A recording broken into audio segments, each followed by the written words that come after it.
नमस्कार, मैं अभिषेक दुबे, महाराष्ट्र टीवी 24 में आप सभी का स्वागत है। चेस ओलंपियाड के इतिहास में भारत ने पहली बार वो कर दिखाया जो 97 सालों में इससे पहले कभी नहीं हो सका। डी गुनेश और अर्जुन एरिगेसी के दम पर भारत ने चेस ओलंपियाड के ओपन सेक्शन में गोल्ड मेडल जीतकर इतिहास रच दिया है।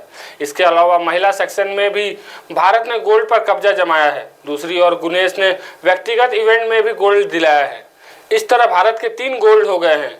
यह भी पहली बार हुआ है जब चेस ओलंपियाड में भारत ने इन दोनों सेक्शन में गोल्ड जीते हैं।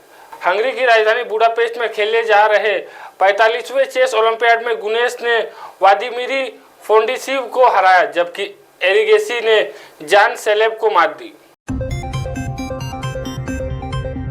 भारत ने बांग्लादेश के खिलाफ चेन्नई टेस्ट मैच में 280 रनों से धमाकेदार जीत हासिल की। मुकाबले में बांग्लादेश को जीत के लिए 515 रनों का टारगेट मिला था, जिसका पीछा करते हुए मेहमान टीम अपनी दूसरी पारी में 234 रनों पर ढेर हो गई। मुकाबला चौथे दिन 22 सितंबर लंच से पहले ही समाप्त हो गया। दोनों टीमों के बीच टेस्ट सीरीज का दूसरा एवं आखिरी मुकाबला 27 फरवरी से कानपुर में खेला जाएगा। भारतीय टीम की जीत के hero local boy R Ashwin रहे, जिन्होंने इस मैच में ऑलराउंडर प्रदर्शन किया। 38 साल के Ashwin player of the match चुने गए। भारतीय शेयर बाजार में सोमवार 23 सितंबर को हफ्ते की मजबूत शुरुआत हुई है। बाजार खुलते ही सेंसेक्स निफ्टी नए रिकॉर्ड हाई पर पहुंच गए। निफ्टी पहली बार 25,900 के ऊपर तो सेंसेक्स भी पहली बार 84,800 के पार पहुंच गया है। निफ्टी बैंक थोड़ी हल्की बढ़त पर था। मिड कैप और स्मॉल कैप इंडेक्स भी मजबूती दिखा रहे थे। Tata steel, HDFC life, Grasim Nifty पर टॉप गेनर्स में से थे। वहीं वोडाफोन आइडिया में करीब 6% की तेजी दर्ज की गई है। विदेशी पोर्टफोलियो निवेशकों एफपीआई ने इस महीने अब तक भारतीय शेयर बाजारों में करीब 33,700 करोड़ रुपए का निवेश किया है। इसकी मुख्य वजह अमेरिका में ब्याज दरों में कटौती और भारतीय बाजार की मजबूती है। डिपॉजिटरी के आंकड़ों से पता चला है कि यह इस साल अब तक इस एक महीने में भारतीय शेयरों में एफपीआई के निवेश का दूसरा सबसे बड़ा आंकड़ा है। इससे पहले मार्च में एफपीआई ने शेयर बाजार में 35,100 करोड़ रुपए का निवेश किया था। यात्रा के दौरान फर्स्ट क्लास केबिन के बुरे अनुभव के बाद एयर इंडिया की तरफ से यात्री को टिकट का रिफंड जारी किया गया है। शिकागो दिल्ली की उड़ान के दौरान यात्री काफी खराब अनुभव किया गया। टिकट के तौर पर यात्री को एक तरफ के लिए $6,300 का पेमेंट करना पड़ता था। यात्री की तरफ से दी गई जानकारी में बताया गया था कि सीट और कारपेट गंदे थे और उन पर दाग लगे थे।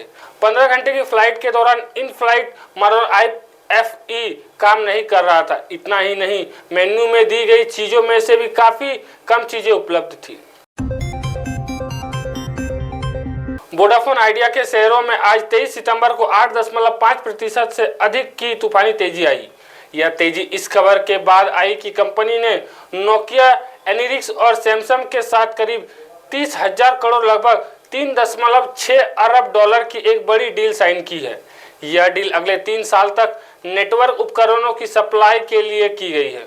सुबह 9:30 बजे के करीब वोडाफोन आइडिया के शेयर NSI पर 8.6% की तेजी के साथ 11.37 रुपए के भाव पर कारोबार कर रहे थे। यह डील वोडाफोन आइडिया की 3 साल की कैपेक्स योजना का पहला कदम है, जिसकी कुल लागत $6.6 अरब है। इस योजना का उद्देश्य 4G कवरेज को 1.03 अरब से बढ़ाकर 1.2 अरब लोगों तक पहुंचाना, 5G नेटवर्क लॉन्च करना और डेटा ग्रोथ के साथ क्षमता विस्तार करना। इन नए लॉन्ग टर्म कॉन्ट्रैक्ट के तहत सप्लाई आगामी तिमाही में शुरू होगी। फिलहाल खबरों में वक्त हो चला एक छोटे से ब्रेक का। ब्रेक के बाद फिर मिलेंगे, तब तक देखते रहिए महाराष्ट्र टीवी 24। नमस्कार। प्रिया, तुला माझ्या गावचे मित्र माहिती आहेत ना? अगं तो शंकर, गणू सगळ्यांची मुलं ना आता शाळेत जायला लागलीत। त्या नीमा काकू आहेत ना, त्यांचा राजू हा तुझा प्लॅन सक्सेसफुल होऊ देईल असं मला नाही वाटत। एक मिनिट, म्हणजे तू राजूच्या मुलीबद्दल बोलतोस? हो, तिच्याच बद्दल बोलतो। त्याचं असं म्हणणं आहे की मी घरचं बघू का मुलीच्या शिक्षणाचं बघू? अगं वेडा आहे का तू? त्याला कुठे काय करायचंय?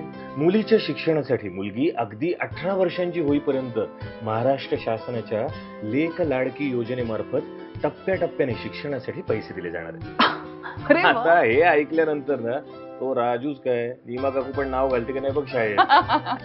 चला, म्हणजे एकही मुलगी शिक्षणापासून वंचित राहता कामा नये, हा तुझा संकल्प तू पूर्ण करणारच.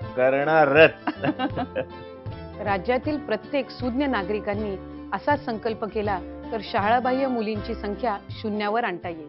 लाडक्या लेकीच्या पंखांना बळ हीच आहे महाराष्ट्र सरकारची तळमळ.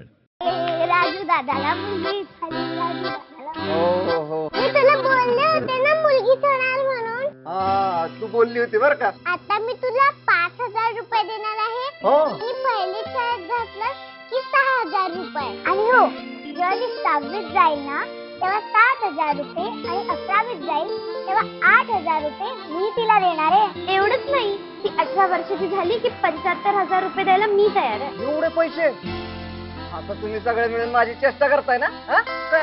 नाही रे दादा, तुला फक्त जवळपासच्या अंगणवाडीमध्ये जाऊन लेक लाडकी योजनेमध्ये तुझ्या मुलीच्या नावाची नोंदणी करायची. एवढंच करायचं होय. धन्यवाद बर का माझ्या लेकींना. या लहान मुलींप्रमाणेच आपल्या जवळच्या गरजू लोकांना लेक लाडकी योजनेची माहिती देऊयात आणि आपल्या लेकींचे उज्ज्वल भवितव्य घडवण्यासाठी हातभार लावूया. लाडक्या लेकीच्या पंखांना बळ हीच आहे